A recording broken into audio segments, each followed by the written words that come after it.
बहुत खासियत है। जब आपकी फसल आती है तो फसल में लगभग एक समय फलाते हैं और लगभग एक टाइम पर फलाते हैं।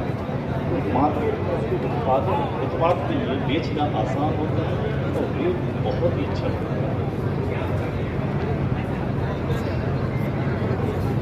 आज की डेट में यहाँ पर G9 वैरायटी यहाँ भी आपको देखा है।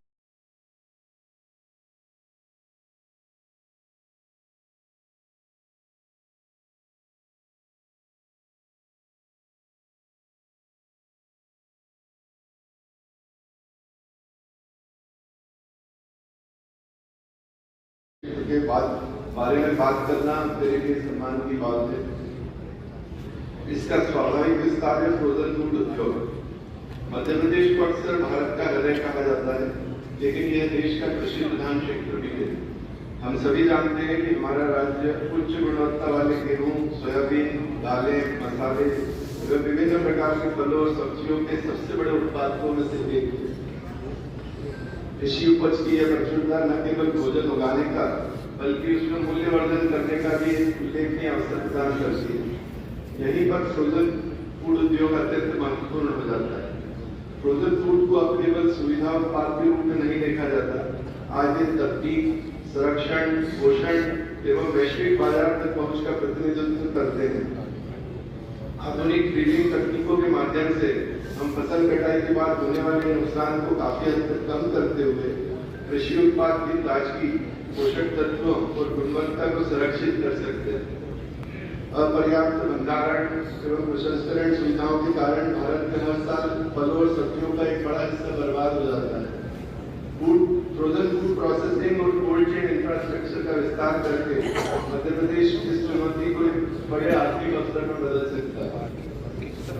फ्रोजन फूड सेक्टर में किसान और खाद्य प्रसंस्कर्ताओं से लेकर लॉजिस्टिक, पैकेजिंग, रिटेल एवं निर्यात तक पूरी वैल्यू चेन में बड़े पैमाने पर रोजगार सृजित करने की क्षमता है।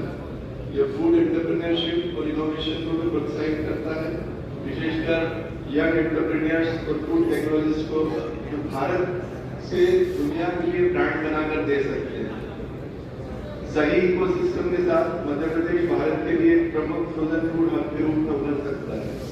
हमारी group company Ariba foods private limited, इसका मुख्यालय उज्जैन में है, इसी को सशक्त बनाने के उद्देश्य स्थापित की गई है।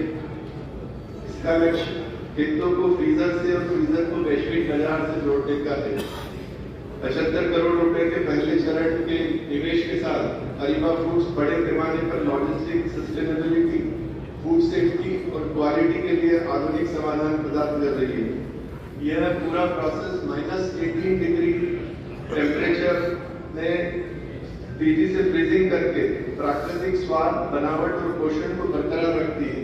इसमें किसी भी तरह का आर्टिफिशियल प्रिजर्वेटिव और कोई भी एडिटिव नहीं डाला जाता है। उन्नत प्रक्रिया भंडारण और परिवहन के दौरान भोजन को ताजा और सुरक्षित रखती है।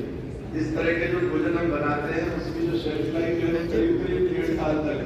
मतलब अगर हमने यहाँ से वर्ल्ड ओवर हम करीब 22 कंट्रीज में एक्सपोर्ट कर रहे हैं अभी, और यहाँ से वहाँ तक पहुँचाने का पूरा जो सिस्टम है फ्रोजन टेक्नोलॉजी के तहत होता है, और ये शेल्फ लाइफ है करीब 1.5 साल तक। यानी आज बना हुआ यहाँ समोसा 1 साल बाद अगर कोई दावोस में अगर सर्व होता है तो उसका वही टेस्ट और वही स्वाद रहता है, उसको थोड़ा सा रिजनरेट करना रहता है। मध्य प्रदेश की क्षमता को साकार करने के लिए सरकार द्वारा कुछ प्रमुख क्षेत्रों में दिए गए समर्थन से महत्वपूर्ण बदलाव आ सकते हैं। These are our suggestion.